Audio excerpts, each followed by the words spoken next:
emyn enwog Cefni Jones, pan oedd Iesu dan yr hoelion.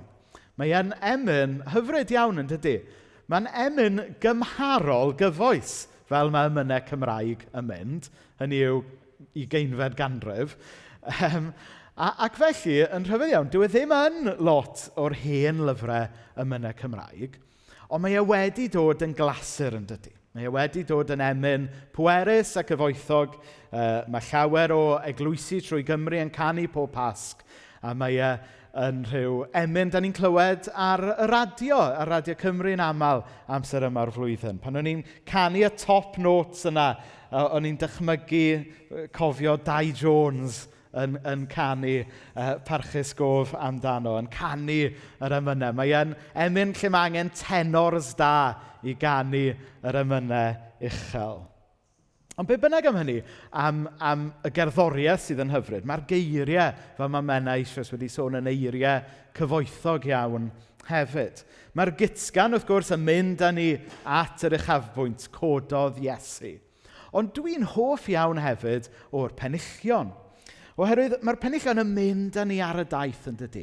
Mae e'n mynd â ni o'r lle anodd tywych yna, a wedyn yn codi ni i'r gobaith sydd yn yr atgyfodiad. Oedd pennill 1 fel wnaethon ni ganu, torwyd beddrod i obeithion. Pennill 2 yn sôn am clywed yn sŵn ei camrau, gwelwyd tristwch yn ei gwedd, a wedyn pennill 3, wyla seion mewn anobaith. Maen nhw'n eiriau trwm yn dydyn, maen nhw'n eiriau ungol, maen nhw'n eiriau pwerus, sydd jyst yn helpu ni ddeall rhywbeth am yr emosiwn oedd pobl Duw yn mynd trwyddo fe ar ddydd Sadwrn y Pasg.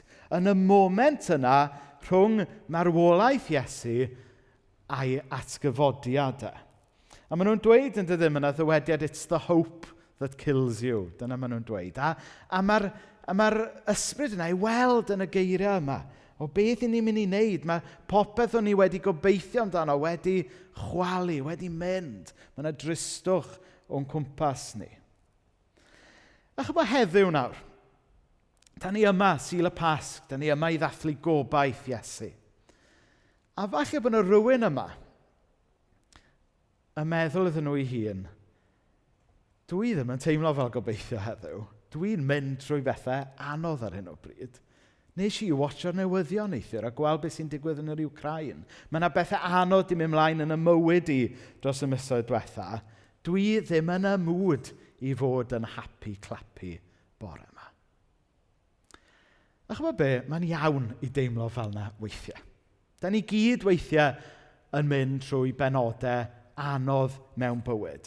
A mae'r yna yn cael ei ddal yn y penillion yn yr emyn yna. Does dim rhaid i ni ffalsio o flaen yn gilydd bore yma. Ach ni fod yn real ynglyn a bod ni dal yn wynebu poenau, bod ni dal yn wynebu reality anodd weithiau. Ond, bore yma, dwi am fentro deud o leiaf, hyd yn oed mewn llefydd anodd, hyd yn oed mewn llefydd tywyll, mae Iesu yn rhoi gobaith i edrych allan amdano fe, edrych ymlaen iddo fe, sy'n gallu dod, a hyd yn oed y moment tywych yma, yn foment ysgafnach i ni heddiw. Ddim bod yn holl broblemau mynd i ddiflannu dros nos, jyst achos bod ni wedi canu cwpl o mynau bach neis. Ond mae Iesu, y Pasg yma'n cynnig ysgafnhau y baich. Mae e'n cynnig torri i oleuni trwyddo hyd yn oed yn y moment tywyll. A dyna pam bod cytgan yr emyn yna'n dweud, cododd Iesu, nos ei trallod aeth yn ddydd. Nawr, dwi am droi y cloc nôl chydig bach nawr. Yr holl ffordd nôl i hanes Job yn yr Hen Testament. Un o'r storis hynaf sydd wedi gofnodi a'i hadrodd a'i basio lawr i ni trwy'r canrifoedd. Oedd Job, oedd e'n ddyn da, oedd e'n ddyn llwyddiannus, oedd e'n ddyn cyfoethog, oedd ganddo fe bopeth oedd gan y byd i'w gynnig. Ond yn y stori yma sydd wedi gofnodi yn yr Hen Testament, mae ei fyd e'n syrthio i ddarnau. Mae e'n cochi popeth. Mae ei fyd e'n cael ei droi ben i weired.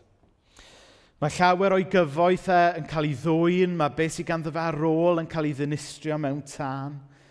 Ac yna mewn digwyddiad dramatig a trist, mae e'n cochi ei blant i gyd. Mae blant ei gyd yn marw. Mae ei hun yn cael ei arbed, ond mae'n cael ei adael yn ddyn sal, yn ddyn afiach yn ystyr llythrenol y gair. Ac ni'n ffeindio Job yr ochr arall i'r don enfawr yma, yn galaru am ei golledion. A mae'r hanes yn dweud bod e'n ffeindio rhyw grochan i grafu frywiau, jyst er mwyn iddo fe deimlo rhywbeth. Wedyn mae ffrindiau fe'n dod draw. Maen nhw'n eistedd gyda fe ac yn trafod beth sydd wedi digwydd. Maen nhw'n trio esbonio, maen nhw'n trio dod lan ag atebion slick. Ond actually mae be maen nhw'n dweud yn ansensitif ac yn greulon. Dyma lle mae'r ymadrodd cysurwyr Job yn dod. Chyfo? Pobl sy'n meddwl bod nhw'n helpu, ond maen nhw'n gwneud fwy o ddrwg nag o les. Ac yn naturiol, mae Job yn ffeindio ei hunan yn hunan dosturiol. Just fel y bydden ni hefyd yn ei sefyllfa fe. A just fel yda ni. Pan da ni hefyd yn mynd trwy amseroedd anodd. Ond, mae'n Sul y Pasg. Chi'n gwybod bod ond yn dod, dydych. Ond, tua hanner ffordd trwy y stori, mae'r cywair yn dechrau newid. Nawr, ni'n sôn am y mynnau bore yma. Ac, chybod, beth sy'n tu ôl pob pop song dda ydy key change, ynddo fe? Hynny yw, mwyn ennill Can i Gymru, mae rhaid i chi gael key change yn does, tyfod. A mewn tyfod o Bon Jovi i Arfon Wyn, mae key change yn achub can yn dydy. A dyna ni'n cael yn hanes Job. Mae na newid cywair hanner ffordd trwy'r hanes. A mae Siôn mynd i roi'r adnodau ar y sgrin nawr. Job, pennod 19. Ond yw gair pwysica'r Beibl gyda llaw. Ond, dwi'n gwybod fod fy amddiffynwr yn fyw. Ac yn y diwedd y bydd yn sefyll ar y ddaear i dystio ar fy rhan. Hyd yn oed ar ôl i'm croen i gael ei ddifa. Ond cael gweld Duw tra dwi'n dal yn fyw, dyna dwi eisiau. Ei weld droso fy hun, i'm llygaid i ei weld, nid rhywun arall. Dwi'n hiraethu am hynny yn fwy na dim. Chi'n gweld sut mae'r cywair yn newid yn hanes Job fyna. Mae yna emyn Cymraeg da arall gan Thomas Jones o Ddimbych. Mi o'n fod fy mhrynwr yn fyw, ac o'r hanes yma mae'r emyn yna'n dod. A mae Job yn neud y cyhoeddiad yma, nid ar ôl i'w holl broblemau sortio ei hunan allan. Dyw e ddim yn ffeindio'r ffydd newydd yma ar ôl rhoi i fywyd, hynny yw, ar ôl rhoi i fyd nôl ar ei draed, ond yn hytrach mae'n cyhoeddi'r geiriau yma o obaith pan oedd e dal ar y llawr.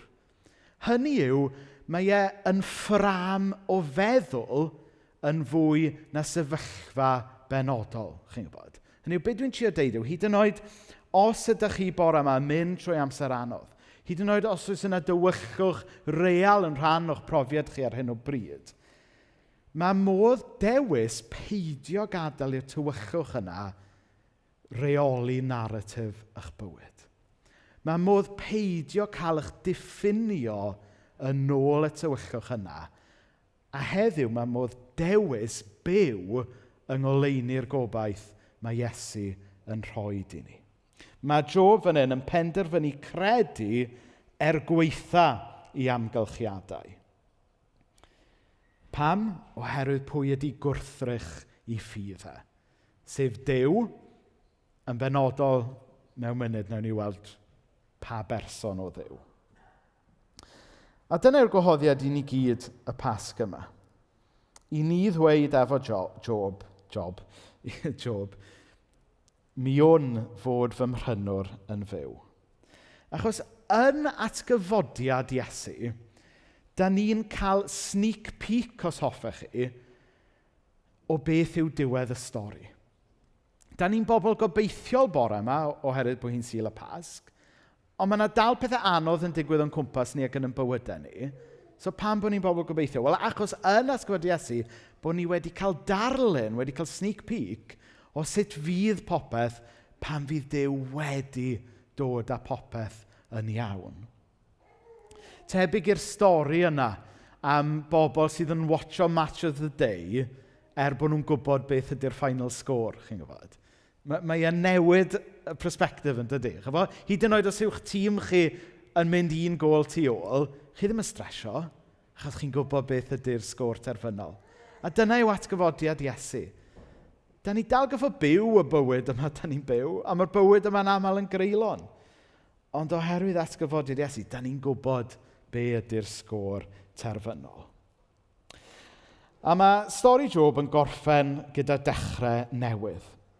Mae Job yn dweud wrth Dduw yn y bennod olaf, ti'n iawn, dwi wedi siarad am bethau doeddwn ni ddim yn ei deall, pethau oedd tu hwnt i mi, pethau allwn ni moi dirnad. A wedyn mae'r hanes yn gorffen. Ar ôl i Job weddio dros ei ffrindiau. So mae hwnna ddiddorol, yn tydi? Mae'n gweddio dros ei ffrindiau. Chi'n cofio be nath ei ffrindiau fe'n gynt yn ei stori? Nath nhw wneud drwg iddo fe, nath nhw siarad yn wael amdano fe. So mae'n ddiddorol bod wedi ffeindio ffordd o faddau dros pobl sy'n gwneud drwg iddo fe. So mae hwnna yn y stori. Ar ôl i Job weddio dros ei ffrindiau, dyma'r arglwydd yn rhoi yn ôl iddo y cwbl oedd wedi gochi. Yn wir, rhoddodd yr arglwydd iddo ddwywaith cymaint ag o'r blaen. Mae Job, fel pawb arall, yn marw yn y diwedd, ond dyw e ddim yn marw cyn iddo fe gael blas a profiad o'r Duw oedd yn y busnes o roed popeth yn iawn. Dyw e ddim yn marw cyn credu a profi y gobaith bod ganddyn ni Dduw sydd yn adfer popeth ac wedi atgyfodi. Nawr, mae hwn yn hen stori. Ac yn amser Job, maen nhw'n meddwl bod Job yn un o'r hanesion hynaf sydd wedi gofnodi yn y Beibl.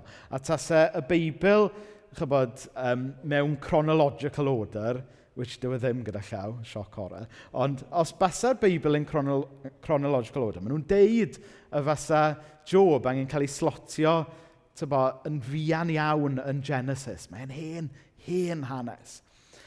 Ac yn y cyfnod yna, oedd pobl yn trio neu synwyr o Dduw a bodolaeth ac yn y blaen. Dyma oedd y dyddiau gynt mae'r llythyr at yr Hebreaid yn sôn amdano. Ac yn y dyddiau gynt, oedd Duw yn siarad mewn llawer dull a llawer modd. Ond da ni yn gallu edrych ar hanes Job nawr yn ôl yn dydyn. A da ni'n holi, a da ni'n gallu ateb, wel, pwy oedd yn sibrwd i enw trwy stori Job yn dawel yn y cefndir? Pwy oedd yr amddiffynwr, y prynwr, oedd Job yn siarad yn broffwydol amdano fe? Pwy oedd yn gweithio yn y dirgel yn stori Job? Pwy oedd yn rhoi cysur i Job bod ar y pryd ddim yn gwybod i enw fe? A pwy tybed sy'n gweithio yn y dirgel yn eich bywydau chi? Pwy tybed sydd wedi'ch cadw chi rhag cochi ffydd yn llwyr? Pwy sydd wedi bod yn graig yna, falle heb i chi hyd yn oed sylwi? Wel, mae Hebreaid 1:1 yn dweutho ni.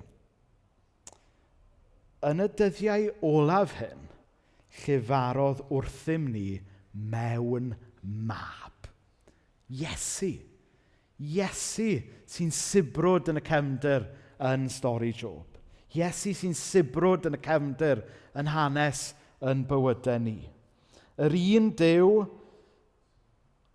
oedd yn neud i hun, yn y cysgodion yn hanes Job, ydy'r Duw gamodd allan o'r cysgod a cyfarfod Mair Magdalen ar y bore yna pan atgyfododd e. Yr un Iesu nath farw i ni gael byw, a Iesu sydd wedi atgyfodi fel blagur cyntaf y ddeiar a'r nefoedd newydd. Da ni mae'r tywydd yn od ar hyn o bryd, yn dydi? Mae fatha'n rili braf i'n diwrnod, a wedyn mae'n teimlo'n eiafol eto diwrnod wedyn. Da chi'n edrych allan trwy'r ffenest a mae'r haul yn tywynnu, da chi'n camu allan o'r tŷ heb gotw a mae'r gwynt yn oer. A mae hwnna'n rhyw ddelwedd dda o'r cyfnod da ni'n byw ynddo mewn termau cosmic, chybod. Oherwydd atgyfodiad Iesu, da ni'n gweld yr heulwen. Da ni'n gwybod fod gobaith yn y tir. Ond eto, da ni dal yn teimlo chills y byd yma, dydan. Da ni dal yn mynd yn sâl. Da ni dal yn cochi rhai anwyl i ni. Mae yna dal rhyfeloedd yn y byd. Ond mae'r Pasg yn cyhoeddi bod yna ddyfodol gwell yn dod. Fe allwn ni gredu a gwneud y stori yna'n stori i ni heddiw. Allwn ni fyw yng ngoleuni y gobaith sydd i ddod wrth i ni wynebu heriau y byd sydd ohoni. Fel Job, gadewch i ni hefyd ddweud, mi wn fod fy mhrynwr yn fyw. Crist a gyfododd yn wir, Pasg hapus ffrindiau.